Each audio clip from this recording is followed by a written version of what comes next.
Eh, pernah nggak sih lo habis marah-marah nih atau kesal sama orang?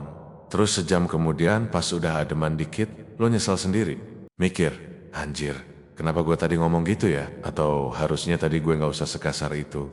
Sering kan, haha. Gue juga sering banget malah. Begitu ada yang nyenggol dikit, langsung jeker emosinya meledak. Biar nggak dibajak sama keadaan. Dan ternyata ada beberapa trik yang simple banget tapi ngaruhnya luar biasa. Mau tahu? Sini, gue ceritain. Padahal habis itu kita tahu, itu nggak nyelesain masalah, malah kadang bikin makin ribet. Rasanya tuh kayak ada tombol autopilot di diri kita.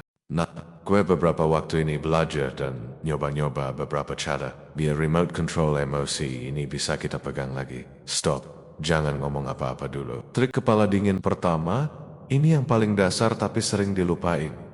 Jeda 3 detik. Ini ngasih waktu buat otak logis kita buat bangun dan ngambil alih dari otak emosi yang lagi ngamuk. 3 detik ini adalah pembeda antara reaksi bodoh yang bakal lo sesali sama respons cerdas yang bikin lo kelihatan lebih bijak. Coba deh, beneran works. Satu-satunya yang bisa kita setel, yang remote control-nya kita pegang, itu ya diri kita sendiri. Ini beneran cuma 3 detik. Pas lo ngerasa darah lo mulai naik nih, ada yang ngomong gak enak, atau ada kejadian yang bikin lo pengen maki-maki. Coba ganti pertanyaannya. Jadi, gimana caranya biar gue gak keganggu sama kelakuan dia? Fokus aja, benerin settingan internal kita. Kalau kita lebih tenang, lebih sabar, anehnya, dunia luar tuh jadi gak terlalu berisik lagi. Simple. Dean, ambil napas, darling. Terus, hitung pelan-pelan di dalam hati. 1, 2, 3, kita pengen teman kita punya inisiatif.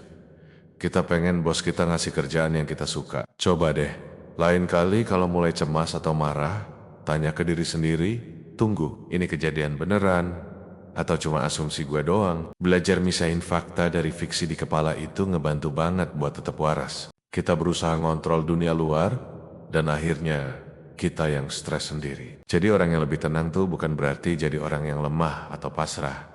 Justru sebaliknya, lo jadi lebih kuat karena lo gak gampang dibajak sama emosi atau keadaan. Lo yang pegang kendali.